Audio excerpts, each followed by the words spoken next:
If you're up for a good domestically made SUV, the Chevy Traverse might be one of the best propositions for you.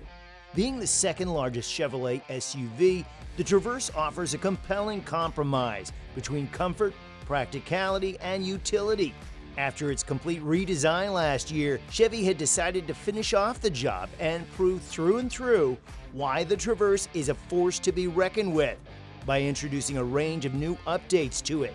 So, if you're on the hunt for a good old American-made SUV, stick around as we'll be looking at how the all-new 2025 Chevrolet Traverse blows away the competition. The Traverse goes upmarket. The Chevrolet Traverse was never really a premium vehicle, and up until recently, it was regarded as the underdog of the mid-size segment. Well, this is no longer the case, as Chevrolet has introduced a range of improvements for the new model year that are set to bring the Traverse neck to neck with its rivals. For one, Chevy has decided to drop the Chevrolet Traverse LS, which was the entry-level model up until now. It was undoubtedly going to be a stain in the new, more premium portfolio of the Traverse, as it was, by all accounts, a poverty spec trim.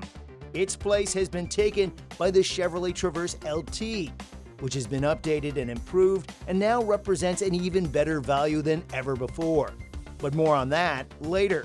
Chevy has also reintroduced the High Country trim, making it the new range topper with all kinds of goodies and improvements, most of which are directly related to a higher level of interior craftsmanship, nicer exterior, and a much bigger palette of features such as a premium audio system, enhanced driving package, and a panoramic power sunroof.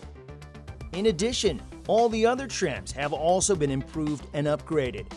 The Z71, for example, now comes with EVATEX seats, and higher trim levels now get new gloss black 22-inch wheels as standard, one of the most spacious interiors in the business. Chevy really didn't waste time or space when designing the Traverse's interior. Seriously, you'd be hard-pressed to find a midsize SUV that has a more spacious interior than it. The second row has enormous legroom of 41.46 inches, which is just unbelievable for a vehicle that has been designed as a 7-seater primarily. Usually, vehicles of this type compromise with their second row legroom to offer up more room for the third row. However, Chevy has managed to do that without jeopardizing the middle legroom. The rear legroom is also pretty generous, offering 32.13 inches worth of space, which is absolutely maniacal, and it absolutely beats out any of its competitors, which makes the Traverse by far the best choice when it comes down to carrying more than 5 people. Really, the only SUV in this segment that can rival it is the Telluride, which has an inch more middle legroom and an inch less for the rear one. However, we'd still give a slight edge to the Traverse. Comfortable suspension. Chevrolet definitely knows their customer base. For those of you who are up for a comfortable vehicle to carry your family around, the Traverse is probably the best for you. Honestly, it's quite refreshing to see a vehicle that rides softly and absorbs bumps as its primary priority, and then focuses on handling maniacally. The Chevy Traverse doesn't even try to hide the fact that it's an enormous vehicle. Its steering is heavy, it's not very direct, and it just feels disconnected. However, we don't mind it much because, well, it's a mid-size SUV. It shouldn't be handled like a sports car. To compensate for its heaviness, Chevy decided to keep the ground clearance pretty low for its more road-oriented models, clocking in at 6.8 inches. The more off-the-road oriented Z71 has a ground clearance of 7.76, which grants it better capabilities off the pavement.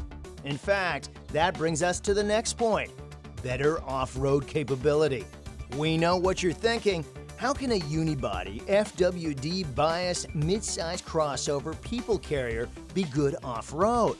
Well, that's because Chevy invested quite a bit of time and effort into the Z71, which is now properly capable off-road. It comes with a twin-clutch AWD system, 18-inch Blackwall off-road tires and rugged rims, hill descent control, a trailering package, and tweaked suspension as standard. Furthermore, you also get EVATEX seats, which are far easier to maintain than cloth seats. And since this is a rugged trim, we applaud Chevy for this move. In addition to this, you also get quite a bit of exterior trim pieces that are unpainted and are more rugged than the rest of the lineup, which absolutely elevates the experience and the feel of the truck. You will be paying a bit of a price when it comes down to road comfort and driving dynamics though. That said, the Z71 will still be a pretty comfortable vehicle, beating out most of its competition. And it's not like it was a sporty vehicle to begin with, as we've already established.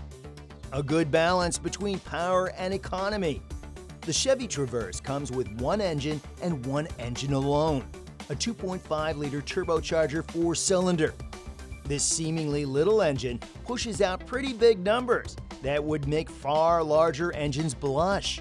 It produces a whopping 328 HP and can deliver up to 326 pound-per-foot of torque. This makes the Traverse pretty peppy, as it can go from 0 to 60 in 7.3 seconds. Sure, the Traverse won't be winning any races. However, it also won't be chugging a gallon of gas every 10 miles. Oh no, it can do up to 20 mpg in the city and up to 27 mpg on the highway, albeit this is true for the FWD version only. The AWD will do 17 mpg around town and 25 mpg on the highway, which is worse but is still okay. Between the two, we'd probably go for the AWD, as having such an enormous level of power and torque being delivered to the front axle alone can lead to torque steering and understeering when it is needed the least. In addition to that, the Traverse is a very good vehicle when it comes down to towing. When properly equipped, the Traverse can tow up to 5,000 pounds, which can rival some mid-size pickup trucks. All in all, the Traverse is one of the best jack-of-all-trades mid-size SUVs on offer today, which makes us wonder, what's the price of getting one? Pricing and trim levels. The Traverse lineup starts with the LT, which is, in all reality, all you'll ever need. It comes with an 8-seat layout with a second-row bench that can be turned into a 7-seat layout with second-row captain chairs. This truck also gets some very handy and luxurious goodies as standard, such as one-touch fold second-row seating, wireless charging, as well as an AutoSense power liftgate. The exterior is pretty nice too, coming with quite a lot of chrome, 18-inch wheels, and a pretty nice palette of colors available. Sure, the driver confidence package has become an optional extra for the trim. However, for $41,995, we can't complain. That said, to get AWD, you'll need to add an additional $2,000 atop the original price. We've already mentioned the Traverse Z71, and it definitely is an upgrade over the Traverse LT. That said, the price tag is pretty steep, coming in at $48,995, which, despite the standard AWD, simply isn't worth it in our opinion, especially since you'll have to pay for the driver confidence package, just like with the LT. Plus, let's be honest, you aren't going to take your 7-seater off-road, will you? The High Country is even pricier, starting from $54,995 for the FWD, but it comes with leather seats that are far more sophisticated and more comfort-oriented than others. You also get a 10-speaker Bose system and a much better interior. However, we believe that, at this point, you're just better off getting a Mazda CX-90 or CX-70. Sure, they might be a bit tighter on the inside, but they're even better built, are nicer looking, and are both RWD based, which all makes it feel like a higher quality product than the High Country. Plus, you can get it with a 3.3-liter inline-6 engine, which is both much smoother and more reliable than the Chevy's 2.5-liter. Oh, and ironically enough, it's also more fuel economic than the 2.5, courtesy of Mazda's state-of-the-art Skyactiv technology. Plus, you get it for cheaper too, and you can also opt for a more frugal plug-in hybrid version. The RS trim is even worse, starting from $56,795, which is just ridiculous, considering you don't get AWD as standard, and is more or less just a cosmetic upgrade over the High Country. You'll have to come close to $60,000 for an AWD version, which is just laughably bad pricing. All in all, the LT makes the most sense here, and as far as mid-size SUVs go, The Traverse is by far the best domestically made one. However, we'd recommend you also take a look at the CX-90 and the Kia Telluride, as both offer better value for money than it, with the Korean offering being by far the best all-rounder of the segment.